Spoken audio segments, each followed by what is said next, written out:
And hello, and welcome to another session with me, Coach Karina and Mama Lou. Welcome. Thank you for being with us. I'm taking full advantage while I'm having my Mama here with me to do a little bit of a few clips with you. And today we're going to focus on how to not take things personally. And I've shared before on many of my other clips and many of my coaching sessions how not to take things personally in life. And that was, my mama taught me that from the tender age of 13 when I started my very first job. So I thought it would be a really wonderful topic.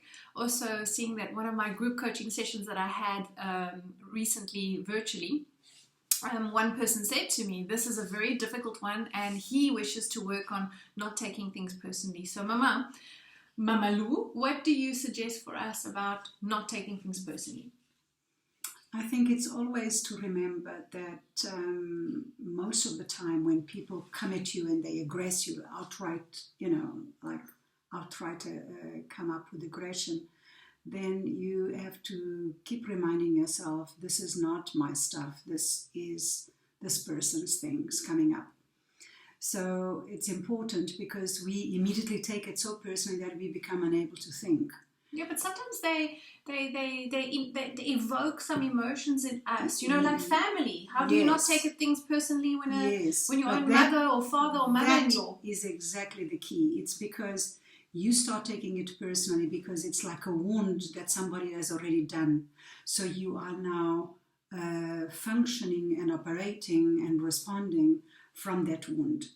So we need to say to ourselves on the possibility that everyone is always going to rub that wound, to say, this is not my stuff, return to sender. And then this is a very good affirmation to do, or mantra if you want to. Return to sender. Return to sender, not my stuff. But then it also means that the individual's got work on themselves. Yes, but that's not your job to do. If you're taking something personally, that means you are having to do some inner work on your own. Correct. In other words, you're going to have to relook at your wounds, relook at your childhood, relook at all the people going through the past that may have created that wound, that it remains open. It's, and everyone comes and takes the scab off with the smallest provocation. So work on yourself. Use a coach, use Mama Lou, use people. You can meditate on it. You can write their names on it. Write a journal. You can journal. And one of the nicest things is actually to write the story of this person, crumple the paper and flush it down the toilet. It's like, a symbolic gesture of, I am aware of this situation, I let it go, I forget, and I flush it down the toilet. Or you burn it if you are into braaiing and barbecuing, put it in the barbecue. She's very creative. So here's the thing, you're making it sound terribly simple, but for people, I know, but for some people, it's not that simple, especially if, say, it's someone of importance in your life, like a boss or like an influential co-worker that's making your life difficult, or you've been told you're going to end a contract and you've given your best and and you feel hurt about that.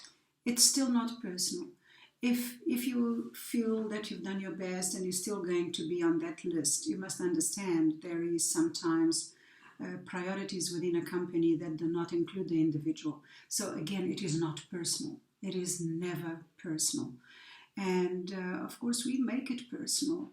And the moment you make it personal, you take it all in. You take your wound, you take their wound, you take everybody's wound, and it just, exponentially, the situation gets worse. So just, and also I think sometimes it is very humbling to think of the law of karma and to remind ourselves that we live forever.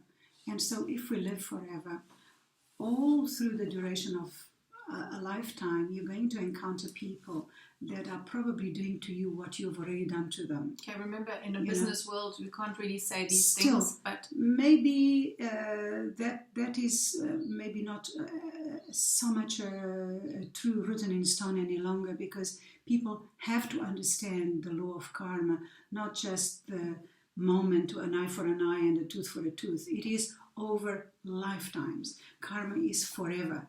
So, that would explain why you're living the most beautiful, blissful life and someone comes into your life out of the blue and creates trauma for you.